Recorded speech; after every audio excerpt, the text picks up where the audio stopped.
Lorsqu'on boit de l'alcool, il est très rapidement absorbé en 15 minutes si on est à jeun. Une petite quantité est d'abord absorbée au niveau de la muqueuse buccale et par l'œsophage, le quart est absorbé par l'estomac et ce qui reste par l'intestin grêle. Une fois dans la circulation sanguine, l'alcool gagne les organes les plus vascularisés, comme le cerveau. Prenons un exemple pour comprendre ce qui se passe. Quand nous sommes stressés, il existe un mécanisme naturel qui va nous calmer. Vous allez voir deux neurones et leurs synapses, l'espace qui les sépare.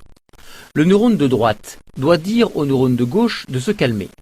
Pour cela, il va produire un messager chimique en blanc.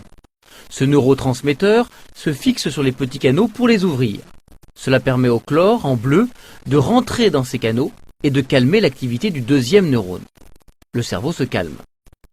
Quand on consomme de l'alcool en rouge, il se fixe sur les canaux et les ouvre davantage et plus longtemps. Il y a donc plus de chlore qui entre dans le neurone et son activité est encore davantage ralentie. Le temps de réaction est donc augmenté, la concentration et l'acuité visuelle sont diminuées, le champ visuel se rétrécit. À long terme, la consommation chronique d'alcool dégrade la fonction de différents organes. C'est généralement le foie qui est le plus menacé, puisque c'est cet organe qui est chargé d'éliminer l'alcool. Il y a un risque de cirrhose, puis de cancer. D'autres cancers peuvent se développer tout au long du trajet de la boisson à travers l'organisme, de la langue jusqu'au rectum.